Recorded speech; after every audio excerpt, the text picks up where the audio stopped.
আসসালামু আলাইকুম, আমার নাম হচ্ছে রুমা আক্তার। রুমা আক্তার। রুমা, আনুমানিক বয়স কত হতে পারে? 23 বছর বয়স।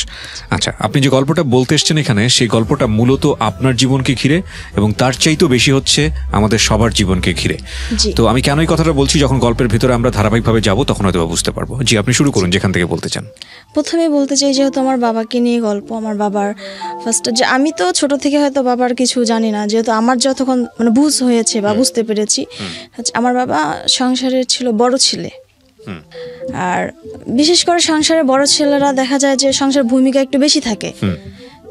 তো বাবা যেহেতু সংসারের বড় ছেলে ছিল, অনেক আগেই আমার বাবা ঢাকায় চলে আসে। আমার মা, আমরা সবাই ঢাকায় ছিলাম। তো দেখা যায় আমার দাদু ফ্যামিলিকে দেখা যায় যে যতটুকু আর্থিক পারছে সহযোগিতা করছে। তো এক পর্যায়ে আমার আম্মুও চাকরি করতো। তো আব্বু একটু মানে বাবা মা পাগল ছিল বেশি। তো বাবা মা পাগল ছিল, তো আব্বু দেখা যায় যে আমার আম্মুর বেতনে যে টাকাটা পেতো সেটাও আমার আব্বু দেখা যায় আমার দাদুকে দিয়ে দিত। আচ্ছা। তো এক সময় এটা নিয়ে মানে ফ্যামিলিগতভাবে আমার মা আমার বাবার মধ্যে মানে ভালো একটা সম্পর্ক ছিল না। যে আমার মা বলতো যে তুমি তোমার ফ্যামিলিকে সাপোর্ট করতেছো ঠিক আছে, কিন্তু তুমি নিজের জন্য কিছু করো। রাইট। নিজের জন্য যদি কিছু না করো, তুমি দেখা যায় তোমার ভবিষ্যতে গিয়ে তোমার ছেলে মেয়ে বড় হয়ে গেলে তুমি শূন্য থাকবা। আমার বাবা তখন বলে যে দেখো, আমি সংসারের বড় ছেলে, আমি তো সংসারটাকে দেখবো। যখন আমার কিছু থাকবে না, আমার ভাই বোন আমার বাবা মা আমাকে দেখবে, আমার যদি কিছু না থাকে। তো এভাবেই চলতে চলতে এক পর্যায়ে দেখা যায় যে আমার মা, আমরা তো 2 বোন ছিলাম, তো আমার ছোট ভাই যখন হয় তখন আমরা আমাদের নানার বাসায় থাকি। বাসায় থাকার পরও একটু মানে পারিবারিক কলহর কারণে, ঝগড়াঝাটির কারণে আমার মা নানার বাড়িতে থাকে। নানি বলছিল যে তুমি এই জায়গায় থাকো। তো আমাদের 2 বোনকে স্কুলে ভর্তি করে দেওয়া হয়, তো আমরা ওখানেই থাকি। আমার বাবা তখন চাকরি করে বেতন নিয়ে বাসায় যায়, তো টাকা পয়সা দাদুকে দেয়। তা আম্মু কিছু টাকা চায় আমার বাবার কাছ থেকে, যে তুমি আমাকে কিছু টাকা দাও। তা আব্বু টাকা দেয় না, বললো যে তুমি টাকা নিয়ে কি করবা। তো এভাবে বলে চলে। তো আমার আম্মু রাগ করে বলছিল, আচ্ছা যাও তুমি ঢাকায় যাও, দেখবা তোমার চাকরি নাই, কারণ তুমি তো বাবা মাকে দিয়ে দিবা, আমিও তো তোমার স্ত্রী, তো আমার প্রতি তো তোমার দায়িত্ব আছে। তো পরে আব্বু তো মানে ওইখান থেকে চলে এসে ঢাকায় আসার পরে আব্বু চাকরি চলে যায়। তখন 80 জন নাকি ছাঁটাই করছিল, তার মধ্যে আব্বুও পড়ছে। আচ্ছা, বাবা কি করতেন আপনার? আব্বু তখন মানে গার্মেন্টসে চাকরি করতেন, একটা পোস্টে চাকরি করতেন। তো যখন আব্বু আসার পরে দেখে আব্বুকে ছাঁটাই করে, তো আব্বু চাকরি ছিল না। তো নানি বলছিল যে তুমি এখানেই থাকো। তো কিছুদিন পর নানি মারা যায়। আচ্ছা। নানি মারা যাওয়ার পরে ওখানে মানে আমাদের খুবই কষ্ট বলতে কি, নানি মারা যায় মাটি দেওয়ার পরে সকালে বিকাল হতে পরে আমার মেজো মামা বলে যে তোমরা তো তোর এই 3 বাচ্চা, তোকে নিয়ে আমরা পালতে পারবো না। তো পরে আমার মা খুব ভেঙে পড়ে, খুব কান্নাকাটি করে। তো আম্মুর এক চাচি ছিল, চাচি পরে থাকতে দেয় আমাদেরকে। ওইখানেই আমরা অনেক দিন ছিলাম। পরে আব্বু চাকরি চলে যাওয়ার পর আব্বু পরে ওই চাচির বাসায় থাকতো। তো যেহেতু আম্মু আগে একটা সিগারেট কোম্পানিতে চাকরি করতো আমার মা, তো ওখান থেকে খবর পাওয়ার পরে ওনারা আবার কীভাবে খোঁজ করতে আমার আম্মুর অ্যাড্রেস নেওয়ার পর আম্মুকে আবার খুঁজে বের করে। আম্মু আগে ভালো একটা ছিল, তো এমপ্লয়ি ছিল। পরে ওইখান থেকে আম্মুকে যখন ডাকা হয়, পরে ওইখান থেকে আম্মুকে নিয়ে যায়। আব্বুর যেহেতু চাকরি ছিল না, পরে তখন আম্মু চাকরি করে, আমাদের লেখাপড়ার খরচ। তারপরে আমি তখন অনেক ছোট ছিলাম, তো আমার কাছে আমার ভাই 6 মাস ওর বয়স, আমার কাছে রেখে আম্মু চাকরি করতো। আর আব্বু দেখা যায় চাকরির জন্য অনেক খোঁজাখুঁজি করতো, অনেক করতো, আব্বু চাকরি হচ্ছে না। তারপরে এই যে সাইটে কাজ করে টাকা পয়সা পাইতো, ওইটা দিয়ে হাত খরচ চলাইতো, করতো, আম্মুর কাছ থেকে নিত। এভাবে করতে করতে এক সময় দেখা যায় আমার বড় বোন তো বড় হয়ে যায়, ও তখন ক্লাস 10-এ পড়ে, টেস্ট পরীক্ষা দিবে। আমি তখন মনে হয় ক্লাস 8-এ পড়ি। তো ভাইটা যখন 1 বছর হয়ে যায়, তখন আম্মু ওকে বাসায় পেটে দেয়, আমার দাদু বাসায়। আমাদের খরচ দিয়ে দেয় প্রতি মাসে আমরা দাদির কাছে থাকি। তো এক সময় দেখা যায় যে আমরা 2 বোনে যেহেতু লেখাপড়া করতাম, আমাদের 10টার দিকে স্কুলে চলে যেতে হতো। তারপরে তো দেখা যায় যে আম্মু যখন চলে আসে বাসায়, আমার আপু টেস্ট পরীক্ষার সময় মাথা ঘুরে পড়ে যায়। তো আমার আম্মু বলে যে আমি তো প্রতি মাসে বাচ্চাদের খাবার টাকা দিয়ে দিই, তো আমার বাচ্চা কেন মাথা ঘুরে পড়ে যাবে, কি সমস্যা। তো পরে মানে আম্মু বাসায় যাওয়ার পরে জানতে পারে যে আমাদের খাওয়া দাওয়া সেরকম ঠিক মতো হচ্ছিল না, যার কারণে এই অবস্থা। তো আম্মু বলছে আমি তো পরিশ্রম করি বাচ্চাদের জন্য, যদি বাচ্চারা ঠিক মতো খাওয়া দাওয়া করতে না পারে, দেখা যায় সকালে না খেয়ে যায় 3টা-4টার দিকে এসে খায়, তাহলে তো ওদের শরীর খারাপ হবেই। আম্মু পরে চাকরি ছেড়ে দিয়ে চলে আসে আমাদের 2 বোনের জন্য, আমার ছোট ভাইয়ের জন্য। বাসায় আসার পরে বাসায় থাকে আম্মু, আমাদের সাথে থাকে। তো এক পর্যায়ে আমার দাদু খুব অসুস্থ হয়ে যায়। আমার আব্বু তো চাকরি ছিল না, আমার চাচা চাকরি করতো তখন। চাচা চাকরি করতো, তো আমার চাচা কিছু আমার দাদুর মানে ট্রিটমেন্টের টাকা দিছিল। টাকা বলতে কি ট্রিটমেন্ট করছে, যেহেতু আমার আব্বু চাকরি ছিল না, আব্বু সেভাবে হেল্প করতে পারেনি। তো পরে আমরা বাসা থেকে বলি যে আব্বু তুমি চাকরিতে যাও, তুমি কিছু টাকা পয়সা দিলে দাদারও হবে, মানে ট্রিটমেন্টে কাজে লাগবে। তো আমার চাচা ফুফু সবাই বলে যে তুই এখানেই থাক, বাবার দেখাশোনা করিস, আর তোর রেজাল্ট তো টাকা দিচ্ছে আমার ছোট চাচার নাম। তো এভাবে তো আব্বু বাসায় থাকে, আমার দাদা দেখাশোনা করে, হসপিটালে এই যে দৌড়াদৌড়ি করা লাগে সব কিছু করে। তো শেষ পর্যন্ত আমার দাদা, যেহেতু আমার চাচা কিছু টাকা দেয় ট্রিটমেন্টের জন্য, শেষ পর্যায়ে আমার দাদুর যে জমিগুলো ছিল 3 বোন মানে আমার ফুপুরা মিলে মানে আমার চাচাকে শেষ পর্যন্ত লিখে দেয়, বলে যে তুই এত টাকা পয়সা খরচ করলি, তোরও তো ভবিষ্যৎ আছে। তো যখন লিখে দেয়, এটা আমার মা কীভাবে জানি বুঝতে পারে। তো আমার মা বলে যে আমরা যে এতদিন দিছি আমরা তো কখনো বলি নাই, তো আজকে আমাদেরকে ভিটা ছাড়া করানো কেন হচ্ছে? আজকে হয়তো ওর বাবার চাকরি না থাকতে পারে, এই জন্য কি আমরা আমার শ্বশুরের ভিটা থেকে আমরা বঞ্চিত? আর ও তো ছোট ছিল, ও তো ইনকাম করা শুরু করছে কেবল, কিন্তু এতদিন তো আমরা টাকা দিছি সংসারে। তো এক পর্যায়ে যখন এরকম হয়, এরকম ঝগড়াঝাটি হওয়ার পরে তো আমাদের সংসারটাও খুব চলতেছিল না, যেহেতু 3 ভাই বোন আমরা, আম্মু তারপর বাবা, খুব কষ্ট করে চলতাম আমরা। পরে এক পর্যায়ে আব্বুকে আমরা সিদ্ধান্ত নিলাম আব্বুকে ঢাকায় পাঠিয়ে দিব আমরা। তো আব্বুকে যখন আমরা ঢাকায় পাঠিয়ে দিব, তখন আব্বু আসার সময় খুব কান্নাকাটি করে, আমাদের 3 ভাই বোনকে জড়াই ধরে খুব কান্না করে। আপনি বড় পরিবারের? আমি ছোট, আমার বড় বোন আছে আমি, তারপর আমার ছোট হচ্ছে ভাইটা, আমরা 2 বোন 1 ভাই। কান্নাকাটি কেন করছিল? মানে আমাদের ছেড়ে আব্বু অনেকদিন একসাথে ছিল, আসতে চাচ্ছিল না, খুব কান্নাকাটি করতেছিল। কতদিন আগের ঘটনা এটা? প্রায় 10-12 বছর আগের কথা। তো আব্বু তখন ঢাকায় চলে আসে, তখন বেতন খুবই কম ছিল। যখন আগে যেহেতু আব্বু ভালো একটা চাকরি করতো, বেতন বেশি পাইতো, এখন আসার পরে আব্বু মানে একটা ছোট পোস্টে ঢুকে, আমি বলতে চাচ্ছি না পোস্টটা, তো ওখান থেকে কিছু টাকা দিত, আমরা খুব কষ্ট করে চলতাম, ওটাতে লেখাপড়া খাওয়া দাওয়া খুব কষ্ট হইতো। রাইট। তো চলতে চলতে এভাবেই দেখা যায় আব্বুরও যখন একটু হচ্ছিল, বেতন টেতনও বাড়ছিল, তারপর আমি বড় হয়ে গেলাম, বড় বোনকে বিয়ে দিয়ে দিল। তারপর আম্মু একটা মানে ছোট মোটো চাকরি করতো আপনার হেলথের, ওই যে যারা আছে যে গর্ভবতী মা, তারপর কিশোরী, এদের নিয়ে একটা মিটিং করতো, ওইগুলা নিয়ে আম্মু করছিল, ওরা ওখান থেকে জয়েন্ট করায়। তো ওখানে আম্মু পাড়ায় চাকরি করতো, মানে দেখাশোনা করতো। তো আমি যখন ইন্টার পাস করি, তো ওই পোস্ট একটা খালি হওয়ার পরে আমি আবার ওখানে অ্যাপ্লাই করে ফেলি, যে আমি বাসায় আছি করি। অ্যাপ্লাই করার পরে তো ওইখানে আমিও মানে আমাকেও সিলেক্ট করে। আপনি কিসে পড়েন নাকি পড়াশোনা ছেড়ে দিয়েছেন? আমি ইন্টার পাস করছি তখন। ইন্টার পাস করেছেন? ওকে। ইন্টার পাস করছি, ইন্টার পাস করার পরে তো ওইখানে অ্যাপ্লাই করি, মানে এমনিতেই অ্যাপ্লাই করছি, যেহেতু খালি আছে আম্মু বলতেছে করো। তা আমি জানি যে আম্মু যেহেতু আছে, মা মেয়েকে একসাথে তো নিবে না, তাও আবার করলাম। করার পরে পরীক্ষা যখন হইলো, ভাইবা হইলো, তো দেখা যায় সবগুলোতে আমি 100 পাই। তো ওনারা আমাকে আর ছাঁটাই করতে পারে না, আমাকে জয়েন দেয়। তো আম্মু ছিল 1 নাম্বার ওয়াটে, আমি তখন 2 নাম্বার ওয়াটে। তো মোটামুটি দেখা যায় যে তখন আমার আব্বু সংসারে টাকা দিত বলতে আমার মা জানতো না। আমার মা জানলে দেখা যায় যে আম্মু বলতো যে তোমাকে তো তোমার বাবা মা কিছুই দেয় নাই, তো তুমি এত করো কেন? ও তো বলছে যে ও সব কিছু লিখে নিয়েছে, ও সারা জীবন দেখবে বাবা মাকে, সে জায়গায় তোমার বাবা গাছ বিক্রি করতেছে, কেয়ারের টাকা পাচ্ছে, এখানে পাচ্ছে ওখানে পাচ্ছে, ওগুলো দিয়ে খরচ চালাচ্ছে, তা তুমি কেন দিবা? এভাবে আমার আব্বুকে বলো। তো এই জন্য আব্বু মানে দিত, দাদাকে টাকা দিত, তারপরে দাদিকে টাকা দিত। তো এটা দেখা যায় যে আম্মু জানতো না, অনেক সময় জানতো, অনেক সময় জানতো না। তা আম্মু জানলেও পরে আবার বলতো যে যেহেতু বাবা মা দেখ, সমস্যা নেই, দেখ। কিন্তু আম্মুর ভিতরে কষ্ট ছিল যে আমি আমার টাকাটা সহ সে সংসারে দিছে, কিন্তু আমি তো আমার শ্বশুরের কিছুই পাইলাম না, আমাকে তো কিছুই দিল না। তো শেষ পর্যায়ে যখন আব্বু মানে এরকম করে, আমিও চাকরি করে, আম্মুও চাকরি করে, তা আব্বু মানে আমাদের সংসারটা খুব সুন্দর চলছিল। মানে আমরা কিছু জমি কিনি, যেহেতু দাদু জমি দেয় নাই, তো বাড়ি করার জন্য আমরা এরকম একটা 7 শতক একটা জায়গা কিনি বাড়ি করার জন্য। তারপরে একটা ছোটো মোটো 4 শতকের একটা বাঁশের কিনি, তো জমি টমি বন্ধক নেই, মানে মোটামুটি চলছিল। এভাবেই চলতে চলতে শেষ পর্যন্ত আমার তো পরে বিয়ে হয়ে গেল, আম্মুও দেখা যায় যে চাকরির প্রজেক্ট তো শেষ হয়ে গেল, তো বাবার টাকা দিয়েই চলতো সংসার। তার মাঝখানে আমার বিয়ের আগেই আমার দাদু মারা যায় হঠাৎ করে। হঠাৎ করে বলতে আমার দাদু তো অসুস্থ ছিল, আমার দাদু মারা যায়। তো মারা যায়। আমি আবার মানে দাদুর খুব সেবা যত্ন করলাম, দাদু আমাকে ছাড়া কিছু বুঝতো না, যেহেতু বাসায় ছিলাম, আমার দাদি একটু ছিল তো আমাকে ছাড়া কিছু বুঝতো না দাদু। ওকে।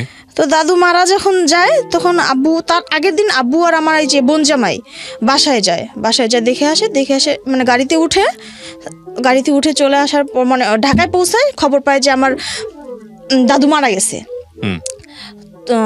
তো পরে আমার আব্বু আবার ব্যাক করে বাসায় যাওয়ার জন্য, কিন্তু চলে আসার পরে আমার চাচা বলে যে আমার বাবা বাসায় গেলে আমার দাদুকে দেখাবে না। ভালো কথা। তো আব্বু মানে বাসায় যেতে মানে প্রায় 7টা-8টা বাজে, দাদু মারা যায় আপনার জোহরের দিকে, আসরের দিকে মাটি দিয়ে দেয়, তাড়াহুড়া করে মাটি দিয়ে দেয়। তো আব্বু খুব কষ্ট পায় ওই জিনিসটা, আমার গলা ধরে খুব কান্না করে, অটো থেকে নামার সময় খুব কান্না করে। নিয়ে আসে পরে আব্বু মানে চিন্তা করে যে এটা কী করলো, কিন্তু আমার বাবা এত ভালো মানুষ ছিল যে এত কিছু করছে ওনার সাথে। ওনার যে আব্বু যে বাবার 1 শতক জমিও পায় নাই, তবু কখনো ভাইয়ের সাথে ঝগড়া করে নাই, ভাইকে বলে নাই। অত নিয়মিত ভাইয়ের ফোন দিত, যোগাযোগ রাখতো, বোনেদের খোঁজ খবর নিত, মার খোঁজ খবর নিত, সবার। ভাইয়া তারপরে তো আব্বু যায়, পরে আমার দাদুকে তো মাটি দিয়ে দেয়, পরে আমার আব্বু পরে আবার ওখান থেকে তারপরে যে দোয়া পড়ানো হয় সব কিছুতেই, পরে আবার অর্ধেক ভাগ বসায়। তারপর আমার মা বললে যে তুমি ওর সাথে দিবা কেন, ও তো করছে, তুমি তোমার বাবার দোয়া একাই পড়াও। আমার মার কথা ছিল এটা, যে ও তো তোমার বাবার মৃত্যু হয়েছে, মরা মুখটাও তোমাকে দেখতে দেয় নাই তোমার ভাই, তা তুমি ওর সাথে কেন দোয়া পড়াবা? আর বলছে যে আমরা নাকি দেই না, খাওয়াই না, সেই কারণেই ও সবকিছু লিখে নিছে, বাবা লিখে দিছে। তো সে জায়গায় আমাদেরকে অর্ধেক কেন ভাগ বসাচ্ছে? আমরা সবকিছু অর্ধেক দেই, আমাদের কাছ থেকে টাকা পয়সা নেয়, কিন্তু আবার আমাদের সাথেই আবার এরকম করে। তো এটার পরে আমার বাবা আবার বলকে থাক, ওগুলো নিয়ে বলার দরকার নেই। পরে একসাথেই দোয়া কলম পড়ানো হয়। পরে আব্বু আবার দোয়া কলম পড়ানোর পরে ঢাকায় চলে আসে। পরে তো আমার এখানে বিয়ে হয়ে যাওয়ার পরে আব্বু কিছুদিন থেকে বাসায় যেতে চাচ্ছিল, বলছিল যে কতদিন আগের ঘটনা আপনার বিয়ের পরের? বিয়ের পরের বলতে মানে প্রায় 6 মাস থেকে আব্বু বলতেছে আমি বাসায় চলে যাব। আমার শরীরটা, আব্বু তো ডায়াবেটিস ছিল। ওকে, আপনার কত বছর হলো বিয়ে হয়েছে? 2 বছর। 2 বছর মানে 2 বছর আগের ঘটনা? 2 থেকে আড়াই বছর আগে। হ্যাঁ, 2 থেকে আড়াই বছরের ঘটনা এগুলো। তারপরে দেখা যায় যে আব্বু তো বাসায় যেতে চাচ্ছে। তো পরে বাবু যেহেতু আমার ছোট ভাই যেহেতু ছোট, তো ও আবার বলতেছে যে আব্বু বাসায় আসলে আমাদের সংসার কিভাবে চলবে, আমাদের তো বাড়তি কোনো আয় নাই। আব্বু চলে আসলে দেখা যায় আব্বুর একটা আয়, আমার আবার পড়াশোনার খরচ, তারপর আমার মা যেহেতু অসুস্থ, আমার মার খরচ লাগে প্রতি মাসে 2 থেকে 2,500 টাকা ওষুধ কিনতে হয়। তো এই জন্য আব্বু একবার বলে যে বাসায় যাবে, একবার বলে যে না যাবো না, একবার বলে বাসায় যাবে। এভাবে করতে শেষ টাইমে তো দেখা যায় যে আপনার করোনা পরিস্থিতিতে, যে ঈদে করোনা পরিস্থিতি শুরু হয়ে যায়, আব্বু আবার বাসায় যায়। তো আমার চাচা জমি লিখে দিতে চায়, এই জন্য আব্বু বাসায় যায়। তো জমি লিখে দিতে চায়, পরে বাসায় যাওয়ার পর আমার চাচার বাসায় যায় না, জমি লিখেও দেয় না, পরে আমার আব্বা চলে আসে। তো আমার আম্মু বলছে যে দেশের পরিস্থিতি ভালো না, তুমি বাসায় থাকো, তোমার চাকরি বাকরি করতে হবে না। তো আব্বু চলে এসে বলতেছে দেখো ঈদ পর্যন্ত থাকি, ঈদের বোনাস পাবো, তো আর একটা মাসই তো ঈদ পর্যন্ত থাকি। তো পরে আব্বু ঈদ পর্যন্ত থাকলো। তা তো রোজাতে খুব মানে আব্বু প্রায় 27, 25, 26 রোজায় আমাকে ফোন দিছি, আব্বু কেমন আছো? বলতেছে আমার শরীরটা কেমন জানি ভালো লাগতেছে না, আমি ঠিক মতো খাইতে পারতেছি না। এটা কতদিন আগের ঘটনা? এই 6 মাস আগের ঘটনা? এই যে রোজার ঈদ গেল, গত রোজার ঈদ গেল, সেই সময় ঘটনা। ওকে। তো বলতেছে আমার শরীরটা খাইতে পারতেছি না। তারপর আমি বললাম যে আব্বু তোমার শরীর তো ভালো না, তাহলে তোমার রোজা থাকতে হবে না, পরে তুমি শরীরটা ভালো হলে কাজা দিয়ে দিও। পরে আব্বু বলতেছে আচ্ছা দেখি, আমি তো খাইতে পারতেছি না ঠিক মতো। এমন করতে ঈদ চলে আসলো। পরে আমি বললাম তুমি না বাসায় যাওয়ার কথা ঈদে, তুমি এখন ওইখানে আছো? পরে বলতেছে হ্যাঁ বাসায় যাওয়ার কথা, তোর চাচার সাথে কথা হয়েছে, তো চাচা নাকি মাইক্রো ভাড়া করবে। তা মাইক্রো ভাড়া করলে আমাকে বলতেছে তুই যাবি? তা আমি বলতেছি আমি এখন যাব না, তুমি যাও, আমি সময় করে যাব। আচ্ছা তাহলে তোর চাচাকে বলি তাহলে একটা বুক করার জন্য সিট। আচ্ছা ঠিক আছে বলো। তো এইভাবে করতে বিকালে, আপনার ঈদের দিন বিকালে আব্বু আবার এখানে যেহেতু ছিল, আব্বু ডিউটিতে ছিল। ঈদের দিন তো সেরকম ডিউটি থাকে না, তা আব্বু এখানে অফিসেই ছিল। ওখান থেকে আব্বুর এক ফ্রেন্ড আব্বুকে আপনার বিরিয়ানি আর আমের আচার এনে দেয়। তো আব্বু আবার বিরিয়ানি আমের আচার খুব পছন্দ করে, ওটা খাওয়ার পরে বিকাল হতে আব্বুর ডায়রিয়া শুরু হয়ে যায়। ওকে, আমরা যেখানটায় ছিলাম তারপর ডায়রিয়া শুরু হয়ে যায়। তো ওখান থেকে ফোন দেওয়া হয় আমার, যেহেতু আব্বু বোটবাজারে করতো, আপুর বাসা ছিল সাইনবোর্ড কাছাকাছি। তো ফোন দেয় দুলাভাইকে, দুলাভাই ফোন দেয়, তো দুলাভাই পরে রিক্সা নিয়ে যায় আব্বুকে নিয়ে আসে, বাসায় নিয়ে আসার পরে মোটামুটি মানে যে চিকিৎসা করানো দরকার সবকিছু, এই যে আমাদের গ্রাম্য যে ডাক্তার ছিল ওনার সাথে কথা বলে, আর তারপরে হসপিটালে কথা বলে, পিজি হাসপাতাল যেটা আছে না, বাংলাদেশ হাসপাতাল না মেডিকেল বলে, ওটাতে আপুর আবার নন্দিয়া মানে ননদের জামাই, ওনার সাথে কথা বলাতে উনি পরে বলে যে হসপিটালের অবস্থা এখন ভালো না, ওনার তো সেরকম সমস্যা হয়নি, ওষুধ স্যালাইন টেলাইন খাওয়ানো হোক, আর পারলে মানে দেশে যদি যেতে দেশে নিয়ে যাক, কারণ গ্রাম্য ডাক্তার আছে, স্যালাইন টেলাইন দিলে সুস্থ হয়ে যাবে। হাসপাতালের অবস্থা ভালো না বলতে করোনা পরিস্থিতি, তখন করোনা রোগী অনেক বেশি ছিল, করোনার রোগীর কারণে আতঙ্ক ছিল করোনা নিয়ে। ওকে। তো এভাবে বলার পরে আমরা আবার হসপিটালে পরে অ্যাডমিট করি না, আমরা ওই যে ডাক্তারের পরামর্শ অনুযায়ী ওষুধ, তারপরে এই যে বমি তো মোটামুটি কমে যায়। তখন আমি কিন্তু এয়ারপোর্টেই রইছি 2 দিন। এয়ারপোর্টে মানে আপনি এয়ারপোর্টে বাসা? আমার বাসা এয়ারপোর্ট, আমার এইখানেই আমি থাকি।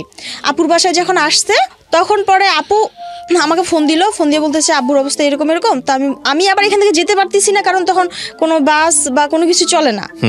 আর এয়ারপোর্ট থেকে তো পরে 2 দিন যখন চলে যায়, বলো যে তুই আয়, আব্বু কিছু খাইতে পারতেছে না। তো আমি বলছি যে পায়খানা বমি কমছে।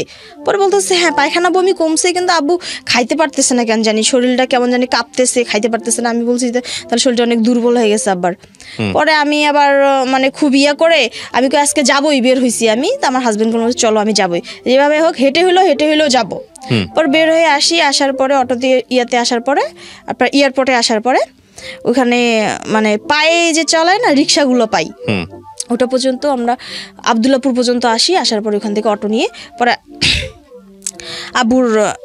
আপুর বাসায় যাই। যাওয়ার পরে আমি তো সোমবারে তো ঈদ হইছে, সোম মঙ্গল বুধ, আমি মানে বুধবারের দিন বিকালে মানে দুপুর দিকে পৌঁছাই ওখানে আপুর বাসায়। তো যাওয়ার পরে আব্বু যতটুকু করার সেবা যত্ন করলাম, কাপড় চোপড় চেঞ্জ করে দিয়ে খাওয়াই সবকিছুই। তা আব্বু খাইতে পারতেছিল না, তো পরে আমি খিচুড়ি রান্না করে একটু মানে লিকুইড জাতীয় খাবার দেই আব্বুকে, তা আব্বু এটা আবার খাইতে পারে। তা ওষুধ ঠিক মতো খাওয়াই। তা আব্বু আবার মানে বাড়িতে যেতে চাচ্ছে। তো শেষ পর্যন্ত আমার চাচাকে মানে ফোন দিয়ে, চাচা তো যাবে না, যেহেতু শুনছি আমার আব্বুকে দেখতেও আসে নাই আমার চাচা, যে আসে নাই। তো পর আমি আব্বুকে বলি যে তুমি বাদ দাও না, আঙ্কেল আসবে না আর গাড়িও ঠিক করবে না, তুমি বাসায় যাবে, আমরা অ্যাম্বুলেন্স ঠিক করতেছি। পরে বলতেছে আচ্ছা ঠিক আছে। তো বৃহস্পতিবার বিকেল হতে তো আমার হাজবেন্ডকে বলা হয়, ও আবার অ্যাম্বুলেন্স ঠিক করে। তো আমি আব্বুকে বলতেছি আব্বু অ্যাম্বুলেন্স তো ঠিক করতেছি, তো বাড়িতে যাব। তো আব্বু বলতেছে বাড়িতে যাব, আর না হলে না হোক, তা আমি কালকে আমাকে অফিসে নিয়ে যাস, কারণ অফিসে নিয়ে গেলে ওখানে ছুটি দেওয়ার পরে 2-3 মাস তো অসুস্থ থাকে, বেতনটা ওরা কাটাবে না, ছুটি নিয়ে তারপর আমাকে তোর বাসায় নিয়ে যাস, আমাকে বলতেছে। আচ্ছা ঠিক আছে, আমার বাসায় যেতে হবে না, আমি তোমাকে বাসায় নিয়ে যাব, গ্রামে নিয়ে যাব। তুমি কতদিন থেকে যেতে চাচ্ছ দেশে নিয়ে যাই, যদি তুমি সুস্থ হও তাহলে পরে আমার বাসায় নিয়ে আসবো। পরে আমি বলতেছে ঠিক আছে। পরে তো বৃহস্পতিবার বিকেল হতে তো চলে আসতে, অ্যাম্বুলেন্সে চলে আসার পরে আমরা তো অ্যাম্বুলেন্সে আব্বুকে আমার হাজবেন্ড ধরে, আমার আব্বু হেঁটেই যায়, হেঁটে যে অ্যাম্বুলেন্সে ওঠে। তো অ্যাম্বুলেন্সে ভালো, আমি আর দুলা ভাই সারা রাতে মানে বসেছিলাম, আব্বুকে শোয়ায় নিয়ে গেছি। তো দেখতেছি ভালোই, কিন্তু আব্বুর শরীরটা আস্তে আস্তে নিস্তব্ধ হয়ে যাচ্ছে, পা গুলো কেমন যেন নিস্তব্ধ হয়ে। তা আমি দেখতেছি পরে আব্বুকে স্যালাইন খাওয়াইলাম, ওষুধ টষুধ যা আছে সব খাওয়াইলাম। বলতেছে ক্ষুধা লাগছে, কি খাবো? বলতেছে মালটা খাবো। তা আমি এত রাতে মালটা কোথায় পাবো? তা মালটা তো তোমার খাওয়াও যাবে না, বলতেছি তুমি একটু সুস্থ হও তারপরে খাওয়ানো যাবে। বলছি পরে খাওয়ানোর পানি টানি খাওয়ানোর পরে তো বাসার দিকে চলে যাই আমরা। বাসায় পৌঁছাতে প্রায় ফজর 4টা বাজে। আচ্ছা, মানে গ্রামের বাড়িতে? হ্যাঁ, গ্রামের বাড়িতে। 4টা বাজে। তো সময় আজান দিয়ে দিচ্ছে, আজান দেওয়ার পরে তো আব্বুকে যখন নিয়ে যায়, তো হয়তো অনেকে দেখছে, অনেকে দেখে, অনেকে নামাজ পড়তে যাচ্ছে, আবার দেখা যায় মাইকের আওয়াজ শুনে অনেকে উঠে গেছে ঘুম থেকে। গ্রামের মানুষ তো এমনি তাড়াতাড়ি উঠে, তো অনেকেই দেখতেছে এভাবে। তো আব্বুকে তখন নিয়ে যাচ্ছে, তো আমি অবাক হয়ে গেছি যে আব্বুকে আমার ছোট ভাই দুলাভাই নিয়ে আসছে, আব্বুর পা গুলো নিচে মানে করতেছে, মানে ফেলতে পারতেছে না, মানে দুর্বল হয়ে গেছে। তা আমার মানে খুব খারাপ লাগলো, খুব কষ্ট লাগলো। আমার ছোট ভাই মানে কান্না করে ফেলছে যে আব্বুর এত খারাপ অবস্থা, তুই আমাদেরকে বলিস নেই কেন? মানে তখন কি ডায়রিয়া কোনোভাবেই কন্ট্রোলে আসতেছিল না? ডায়রিয়া কমছে, তারপর ওই অবস্থা। হ্যাঁ, তো স্যালাইন ট্যালাইন কিছু দিচ্ছিলেন না আপনারা? স্যালাইন খাওয়ানো হচ্ছিল, তারপর ওই অবস্থা। হ্যাঁ। তো আবুর পাগুলো খুব এরকম, বাসা থেকে আপুর বাসা থেকে গেল, হেঁটে গেল, এবং অ্যাম্বুলেন্স থেকে নামার সময় আব্বু পা ফেলতে পারতেছে না। তো আমি আবার মনে করলাম যে রাস্তায় ধাক্কা টাক্কা অনেক খাইছে, তো উনি তো শরীর তো আব্বুর খুব অসুস্থ। বয়স কত ছিল ওনার আনুমানিক? 52, 50 থেকে 52। হ্যাঁ। তা এমন করার পরে আব্বুকে যখন নিয়ে আসে, তারপরে আমিও অবাক হয়ে গেছি যে আব্বু যে মানুষ হেঁটে আসলো, তার পা গুলো এরকম কেন, আব্বুর পা গুলো এরকম করতেছে কেন, মানে পা গুলো একদমই চলতেছে না। তো পরে ভেবে নিয়ে আসে আমার দুলা ভাই, পরে আব্বুকে বসায় রেখে, আমরা চেয়ারে বসায় রেখে, পায়খানা করছিল আব্বু ওই ইয়াতে, তো ওগুলো ধুয়ে দেয়, বালতির পানি নিয়ে ধুয়ে দেয়। তারপরে এইখানে আব্বুকে বসায় রাখায়, পরে আবার অ্যাম্বুলেন্স নিয়ে দুলা ভাই আবার চলে যাবে বাসায়, মানে চলে আসবে গাজীপুরে, দুলা ভাই ডিউটি ছিল, চলে আসবে। এখন অ্যাম্বুলেন্সে যে ভাড়া করছে ওনারা নিয়ে আসার কথা, উনি নিয়ে আসতেছে না, উনি বলতেছে আমি নিয়ে যাব না, আমার আরও ইয়ে আছে, রুগী আছে। এটা নিয়ে মানে অনেক কাটাকাটি হচ্ছে, পরে টাকা দিছি তাও নিয়ে আসবে না। এক পর্যায়ে ওনারা মনে অর্ধেক রাস্তায় নিয়ে মানে দুলাভাইকে নামিয়ে দিছে, দুলাভাই চলে আসতেছে বাসায়। তো দুলাভাই এভাবে চলে আসতেছে, তারপরে আমরা আবার বাসায় থাকলাম। পরে বাবুকে বললাম যে আব্বুকে ধুয়ে দিয়ে গরম পানি করে, আম্মু আবার হালকা গরম পানি করে ইয়াটিয়ে দিয়ে পরে আব্বুকে ধুয়ে দিল, বাবু ধুয়ে দিল। তার মধ্যেই আবার আপনার চৌকিদার চলে আসছে, গ্রামে যে চৌকিদার আসছে, আমাদের পাড়ার লোক তো 2-1 জানছে, দেখছে। তো চলে আসে পরে ওই চৌকিদার মানে অনেক কথা বলতেছে বাইরে থেকে, আমরা ভিতরে, বাসার ভিতরে, ওনারা বাইরে থেকে কথা বলতেছে। তো এইভাবে কথা বলতেছে। তারপরে আম্মু বলতেছে দেখেন, আপনাদের যদি বিশ্বাস না হয় আপনারা বাসায় আসেন। মানে চৌকিদার কথা বলতেছে, মানে গ্রামের লোকজন সন্দেহ করতেছে আপনার বাবার করোনা হলো কিনা, আর আমরা মানে গ্রামের লোক সবাই খেপে গেছে, আমরা আব্বুকে বাসায় নিয়ে গেলাম কেন, দেশের বাড়িতে কেন নিয়ে গেলাম। আচ্ছা, মানে এটা নিয়ে ওদের খুবই যে করোনা হয়েছে, দেশে নিয়ে আসছে, তাহলে এখন আমরা সবাই মরে যাব। মানে তাদের ভিতরে এরকম একটা কাজ করতেছিল, আতঙ্ক কাজ করতেছিল। পরে আম্মু বলে, আমিও কথা বলি যে দেখেন, আমরা তো বের হচ্ছি না, আর আপনাদের যদি ভয় থাকে আপনারা ভিতরে এসে আব্বুর সাথে কথা বলতে পারেন, এবং আব্বুর যে কাপড় চোপড়গুলো আমরা খুলে রাখছি ওগুলো তো পায়খানা এখনো লেগে আছে, আপনারা চাইলে এটা দেখতে পারেন, চেক করতে পারেন যে আসলে সে করোনা পেশেন্ট। কিন্তু বাসার ভিতরে আসে না। পরে বলতেছে যে আপনারা তো সচেতন মানুষ, শিক্ষিত মানুষ, তা আপনাদের কথা তো আমরা বিশ্বাস করি। তো ও চৌকিদার এইভাবে বলে চলে যায়। কিন্তু গ্রামের কিছু মানুষ আছে, মনে করেন উনি একবারে পুরা পাড়া, যেমন মনে করেন পুরা পাড়া একবার প্রচার করে দেয়, হ্যাঁ, রটনা করে দেয়। তো আম্মুকে বলি যে আব্বুকে পরিষ্কার করে দেওয়ার পর ঘরটার পরিষ্কার করলাম, বাবু সহ, আমার ছোট ভাই সহ। আম্মুকে বলি যে আব্বুর জন্য খাবার তৈরি করো। আম্মু আবার আব্বুর জন্য সুজি একটু রান্না করে দিছে, খাওয়াইলাম, স্লাইন খাওয়াইলাম, শুয়ে আছে। তা আব্বু খুব নিঃশ্বাস ঘন ঘন নিচ্ছে। আব্বুকে বলছি আব্বু তোমার কি কষ্ট হচ্ছে? পরে বলতেছে না মা, আমার মানে শরীরটা খুব দুর্বল লাগতেছে। আব্বুর তখন জ্ঞান আছে, সবাইকে চিনতেছে, কথাও বলতেছে। আমি কিছু আচ্ছা, খুব দুর্বল লাগতেছে। তো আব্বু আসার পরে আম্মু আবার কমিউনিটি ক্লিনিক যে করে, ওই যে টিকা যে দেয়, ওই আঙ্কেলকে আবার ফোন দিছে, ওনার আমার পরিচিত ছিল। আম্মু ফোন দিছে যে এরকম আর আব্বু তো ডায়রিয়া, কি কি ওষুধ খাওয়ানো যাবে বা কি কি খাইলে ভালো হবে। উনি আবার ওষুধ বলে দেয় ওখান থেকে, আমরা আবার লিখে নিয়ে আঙ্কেলকে প্রেসক্রিপশন দিয়ে পাঠাই দিই ওষুধ আনার জন্য, স্লাইন আনার জন্য। গ্রাম্য যে ডাক্তার আছে ওই আঙ্কেলকে আবার আমরা করি, মানে আগে থেকেই তো উনি জানতো। তারপর আসার পরে ওনাকে বলি যে আব্বু তো বাসায় নিয়ে আসছি আমরা, তা আঙ্কেল আপনি এসে আব্বুকে স্লাইন লাগাই দেন, আব্বু শরীরটা খুব দুর্বল করতেছে।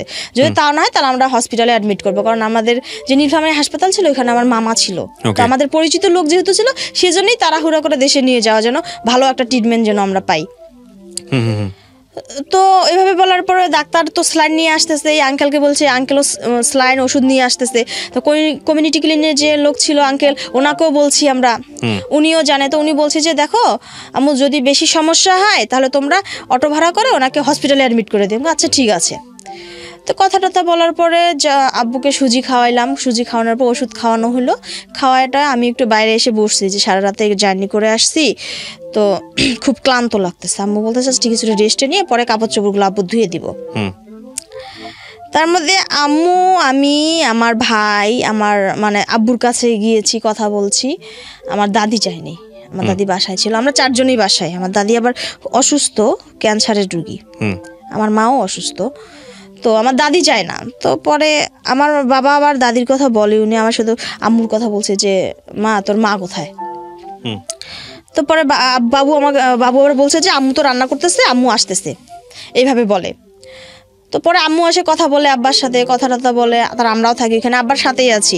খাওয়ানোর পরে তা বাবু এসে বলতেছে আপু আপু আব্বার না শরীরটা একটু কাঁপতেছে। আমি এসে বসছি, বলতেছে আব্বার শরীরটা কেন জানি কাঁপতেছে। আমি কই আচ্ছা তাই কাঁপতেছে? পরে গেলাম, বলতেছে আব্বু তোমার কেমন লাগতেছে? বলতেছে মা খুব গরম লাগতেছে। পরে আমি আবার পাখা দিয়ে বাতাস করি, বলতেছে খুব গরম লাগে। পাখা দিয়ে বাতাস করাতে একটু চুপ হয়। পরে স্লাইন খাওয়াইতে আম্মু আবার খিচুড়ি বসাই দিছিল, খিচুড়ি একটু খাওয়াই, আম্মু একটু খাও, 2 চামচ খাইলে শরীরটা একটু শক্তি হবে। পরে খিচুড়ি খাওয়াই মাথার কাছে বসে আছি, আব্বুর মাথার কাছে বসে আছি। তো হঠাৎ করে দেখি আব্বু মানে ডান পাশে মাথা করে আমি যে বোতল দিয়ে পানি খাওয়াচ্ছিলাম ওই বোতলটা আমার হাত থেকে নিছি আব্বু, নিয়ে বলছে আমি তুমি একা খাবা? পরে বলতেছে ঢাকনাটা লাগাই দে। তারপরে আমি লাগাই দিলাম। তো আব্বু ওই বোতলটা হাতে নিয়ে ডান পাশে ঘুরছে, ঘুরেই দেখতেছি চোখগুলো উপরে করছে। তো আমি তো বুঝি নাই যে হয়তো আব্বু চলে যাচ্ছে। তো আম্মু মানে বোতলটা কেন নিল? আমি যে ওইটা দিয়ে আব্বুকে পানি খাওয়াচ্ছি, খিচুড়ি খাওয়ানোর পরে তা আব্বু বোতলটা আমার হাত থেকে নিয়ে নিল, মানে কোনো কারণ ছাড়াই নিয়ে নিল। আচ্ছা, তা আমি বলতেছি আব্বু তুমি নিজে খাবা? পরে বলতেছে না ঢাকনাটা লাগাই দে, আমাকে বলতেছে ঢাকনাটা লাগাই দে। পরে আমি আবার ঢাকনাটা লাগাই দিলাম। লাগানোর পরে হাতে নিয়ে ডাইন পাশে ঘুরে নিজে মাথাটা ডাইন পাশে করছে, কেবলামুখী হয়ে পরে চোখ দুটা উপর দিকে করে কিছু মানে 1 মিনিটের মধ্যেই দেখতেছি নিঃশ্বাস নাই, কোনো কিছু নাই। তো মানে ওখানে আমার ভাইও দাঁড়ায় আছে, আম্মুও দাঁড়ায় আছে। আম্মু মানে খুব কান্নাকাটি করতেছে, ভাই তো মানে মেঝেতে পড়ে কান্নাকাটি করতেছে। ও আমি বুঝি না, আমি বলতেছি আব্বু আছে, তুমি এমন করে কান্নাকাটি করতেছো কেন? আব্বু তো আছে, আমার আম্মুকে বলতেছি। তো আম্মু আমার খুব কান্নাকাটি করতেছে, ঘরে চলে গেছে। আম্মু ঘরে গেছে, ঘর থেকে বলতেছে আল্লাহ ভিক্ষা দেওয়া, আমার স্বামীকে নিয়েও না, এমন করে কান্নাকাটি করতেছে। তো আমার দাদি শুনে পরে আমার দাদি আসে দেখে যে আমার বাবা মারা গেছে। কত তারিখে ঘটলো এটা? শুক্রবার 29শে মে, মানে এই 2020 সালের 29শে মে, যে সময় করোনাতে বাংলাদেশ একেবারে সেই সময়টাতে লকডাউন অবস্থায় আছে। লকডাউন অবস্থা, খুব আতঙ্ক ছিল সেই সময়, একদম প্রাথমিক পর্যায়ে। জি হ্যাঁ। আহা। পরে তো আমার ভাই খুব চিল্লাচিল্লি করতেছে, আম্মু চিল্লাচিল্লি করতেছে। পরে দেখেছে আব্বুর তো কিছুই নেই, নাড়ি ধরছি, হাতটা আমার হাত থেকে পড়ে গেল। আমি মাথার কাছে বসে আছি আব্বুর। তো পরে শ্বাসকষ্ট বা এরকম কোনো কিছু ছিল না, 1 মিনিটেই শেষ। আল্লাহু আকবার। আমি তো কখনো মৃত্যু দেখি নাই। আমি আবার মানে খুব ভয় পেতাম করতে, কেউ মারা গেলে, আমাদের আশেপাশে কেউ মারা গেলে আমি যেতাম না, খুব ভয় পেতাম। তো আমি ওই যে আব্বুর কাছেই বসে আছি, মাথাটা নিয়ে বসে আছি, আমি আর ওখান থেকে সরি না। আম্মু বলতেছে তোর বাবা তো নাই। তো আমি বলতেছি কি বলছে না, আমার বাবা আছে, আমার সাথে এখনই কথা বললো। তো দাদিমা আসে, আমি কই দেখতো দাদিমা পেটটা হাত দিয়ে দেখো তো। দাদিমা দেখাচ্ছে পেট নড়ে না, হাতও নড়ে না, কিছুই নড়ে না। পরে আমার দাদি পরে মাথা থেকে বালিশটা সরায় দেয়।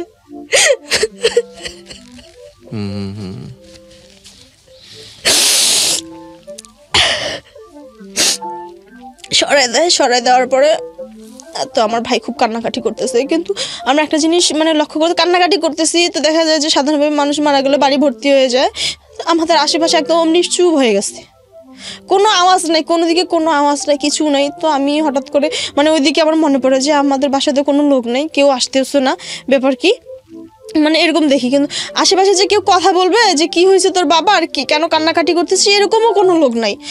তো পরে আমি একটু মানে হই, তো আমি যে কাপড় চেঞ্জ করে নামাজ পড়বো, তো আম্মু বলতেছে যে আমি তো একটু জ্ঞান ছিল যে আব্বু তো চলে গেছে, আব্বুর জন্য এখন দোয়া কালাম পড়তে হবে। তারপর আম্মু বলে যে মা তোর আব্বুকে তো মানে পশ্চিম পাশে ছিল তো মাথা, যে ঘুরাইতে হবে, উত্তর পাশে করতে হবে। তো আমার ছোটো ভাই আর আমি আমার আব্বুকে মানে খাটের উপরে ঘুরাই, নিচে নামাইতে পারিনি, আমরা খাটের উপরেই ঘুরানোর পরে বালিশ টালিশ তো সরাই দেওয়া হয়। সবচেয়ে কষ্ট লাগে মানে ওখান থেকে তো আমি চলে আসি, আব্বুর কপালে একটা চুমু খাই আমি।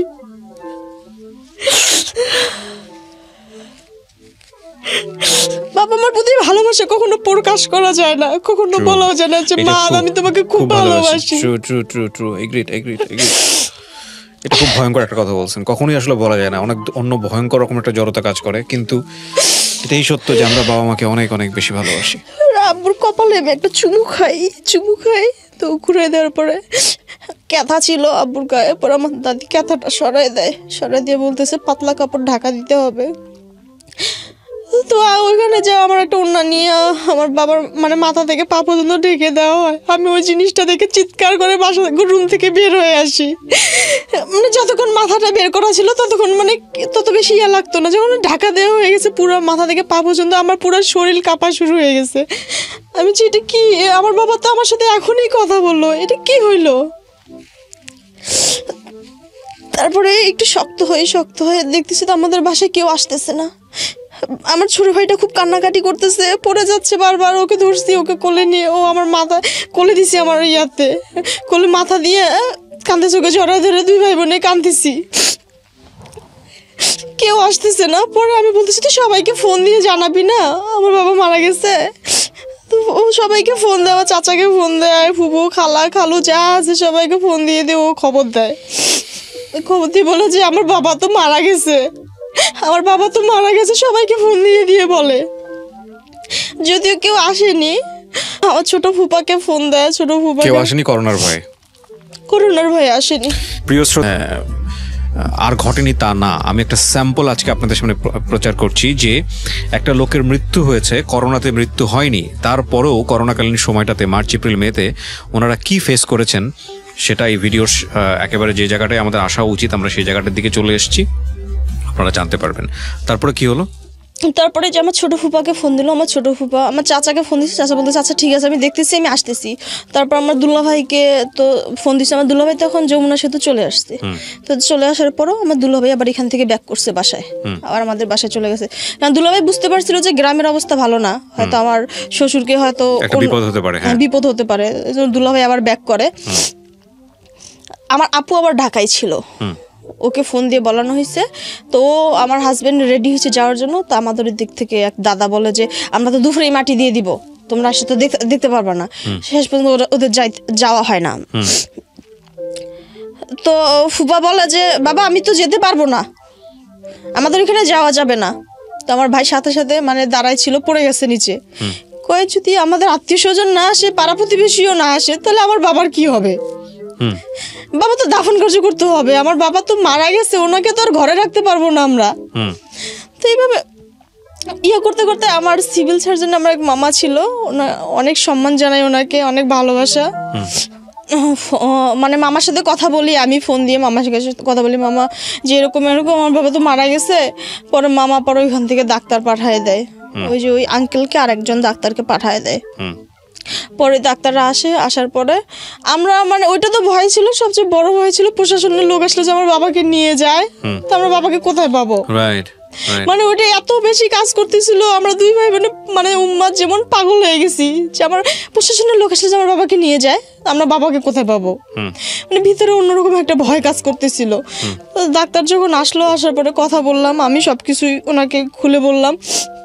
পরে খুলে বলার পরে উনি বললো যে তোমার বাবা তো করোনা হয়নি মা, এটা তো করোনার কোনো সিমটম তো তোমার বাবার ছিল না। পরে প্রতিবেশী যারা আছে, পাড়া প্রতিবেশী সবাইকে ডাকে, মানে এ মাথা পুরাটাই উনি প্রতিটা বাড়িতে যে ডাক দেয় যে আপনারা আসেন, আপনারা কেন এরকম করতেছেন, আপনারা আসেন, আমি পিপি দিব, আপনারা বের হন, আপনারা যান, ওনার স্বাভাবিকভাবে ওনার ইয়া করেন, দাফন কার্য করেন। ওনার বাবা তো করোনা হয় নাই, কিন্তু কেউ আসে না, কেউ বাসা থেকে বের হয় না। এবং অনেকেই আছে যে বাসা দেখা যায় যে রাস্তার সাইডে ওনাদের গেট ছিল, বা দেখা যায় বের হলে হয়তো আমাদের বাসা দেখা যাবে বা আমাদের খুলতে দেখা যাবে, ওনারা সবাই পিছনের দিকে গেট করে, মানে পিছনের দিকে গেট করে যেন সামনের দিকে আসতে না হয়।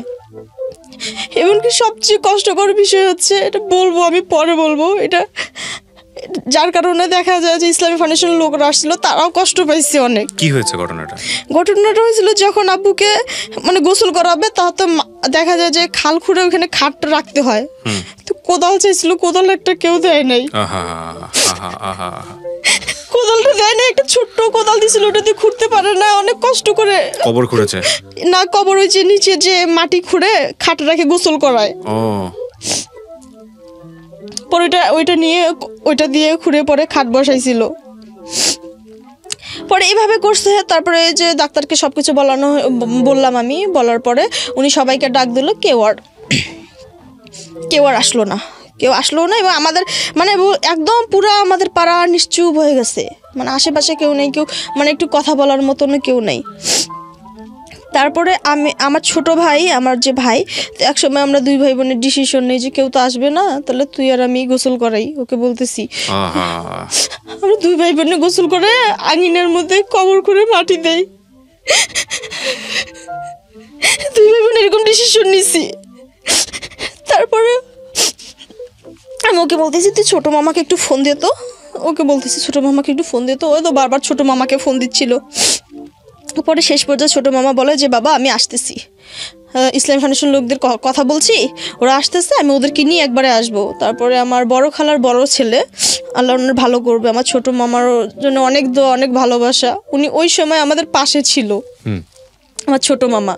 এবং মাহবুবুল রব্বানী মামা, যিনি ডাক্তার, এবং 14টা পিপি উনি দিছে, যে মামার কথা বলতেছি, রব্বানী মামা, উনি দিছে পিপিগুলা।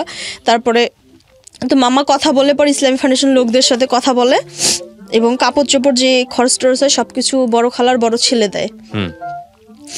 মামা আসে। আর এদিকে আবার আমার ক্লাস ফ্রেন্ডের ফোন দিছিল, আমার ক্লাস ফ্রেন্ড আবার চরমনার যে গ্রুপ আছে, ও আবার বলতেছে যে আমি নিয়ে আসতেছি ওদেরকে। তো ওখানে আবার ভেজাল হয়েছে, পুলিশের সাথে মানে কথা বলতে হবে। পরে পুলিশের সাথে কথা বললাম, পরে ওনারা অনুমতি দেওয়ার পরে আমার ফ্রেন্ডের বাবা, তারপর আমার একটা খালু, দুজন খালু আসছিল, তারপরে আমার ফ্রেন্ডের বাবা, ফ্রেন্ড, ছোট মামা, এই কয়েকজন মানুষ আমাদের পাশে ছিল ওই সময়। তো ফার্স্ট টাইম আমাদের বাসায় তো চলে গেছে। পরে মামুন, মানে ওর নাম মামুন, আমার ফ্রেন্ডের নাম মামুন, বলতেছে যে রুমা নামাজ, এখন যেহেতু শুক্রবারের দিন ছিল সেদিন, কারণ নামাজ না পড়লে তোরা যেতে পারবে না, কারণ সবাই ইমাম এখানকার। পরে নামাজ পড়ে আস্তে আস্তে প্রায় 4টা বেজে গেছে। আচ্ছা, সকাল 8টায় মারা গেছে, 4টা বেজে গেছে। আমি আর এর মাঝখানে আবার দেখা যেহেতু আমাদেরকে ওনারাই এসে দাফন কাফন করেছেন, ওনারাই এসে দাফন করেছেন, গ্রামের লোকজন আসলে কেউ আসে নাই, না গ্রামের লোকজন কেউ আসে নাই। এবং এভাবে বলার পরে আমি আবার আমার ছোট ভাইকে বলি, ভাই তো বের হতে তো দিবে না নামাজ পড়ার জন্য, ওকে গোসল করায় বলি যে বাসায় তুই নামাজ পড়। আমিও গোসল করে নিয়ে নামাজ পড়ে, যেহেতু দেখা যায় যে সাধারণত মারা গেলে কোরআন শরীফ পড়া হয়, নামাজ কালাম পড়া হয়, আমাদের বাসায় তো কেউ নেই, আত্মীয় স্বজনও নাই, কিন্তু এই কাজগুলো তো আমাদের দুই ভাই বোনকেই করতে হবে। ওকে আমি গোসল করাই দিয়ে নামাজ পড়ানোর জন্য করে দেই, কোরআন শরীফ পড়তে বলি, আব্বার কাছে যে কোরআন শরীফ পড়ে, আমিও আবার নামাজ পড়ে যে কোরআন শরীফ বসে পড়তে পারতেছিলাম না, খুব কষ্ট হচ্ছিল, পারছিলাম না কোনো কিছু করতে। আমার মা বসেছিল, যে আমার বাবার মানে লাশের যে পাহারা থাকবে সে লোকটাও ছিল না, আমার মা বসেছিল দরজার সামনে, দরজার কাছে বসে বসে আমার বাবাকে দেখছিল, কারণ লাশের সাথে তো একজন লোক সবসময় থাকতে হয়।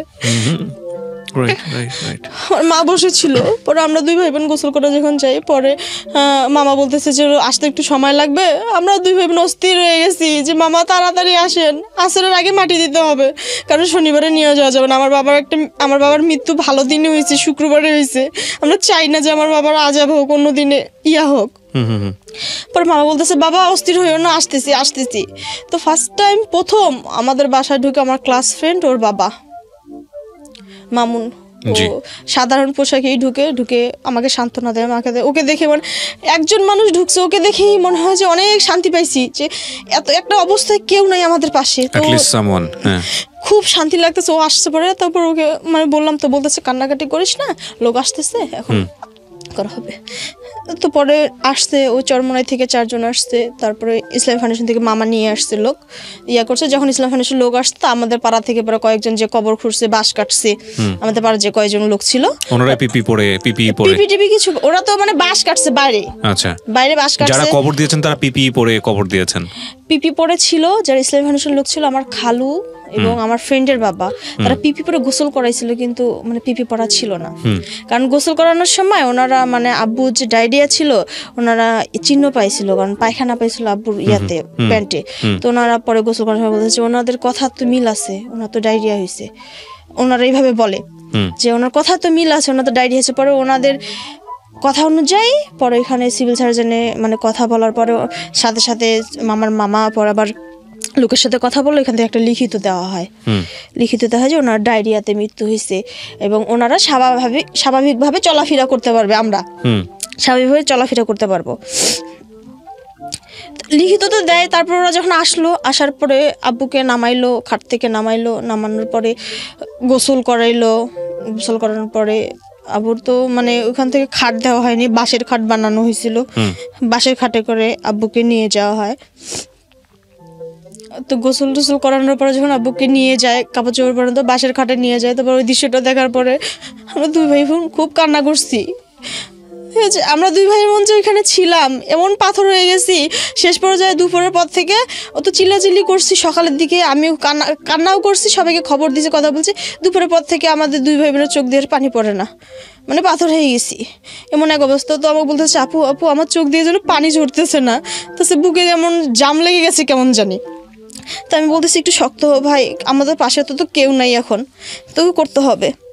তো অনেক ভালোবাসা, অনেক সম্মান, অনেক শ্রদ্ধা হচ্ছে। আমার ফ্রেন্ডের বাবা, আমার খালু দুজন আসছিল, মুসল্লিটাও তো কেউ ধরে নাই, আমার খালু দুজন এবং আমার ভাই, দুলা ভাই এবং ফ্রেন্ডের বাবা, 6 জন মুসল্লি ধরছিল, আশেপাশে কেউ ছিল না। তারপরে যখন জানাজা যায়, যখন দেখছে যে লোক সবাই আসছে, গোসল করানো হয়েছে সব কিছু, তারপরে আস্তে আস্তে পাড়ার কয়েকজন লোক বের হয়ে মানে জানাজায় শরীক হওয়ার জন্য। আপনাদের যখন লাশটা কবরস্থ হয়েছে, এরপরে আপনারা নর্মাল ছিলেন? আপনাদের কাছে মানুষ আসতো নাকি? আপনাদের কাছে আসতো না? না, তারপরে শুধু আসতোই না এবং আমাদের সাথে খারাপ ব্যবহারও করা হয়েছে।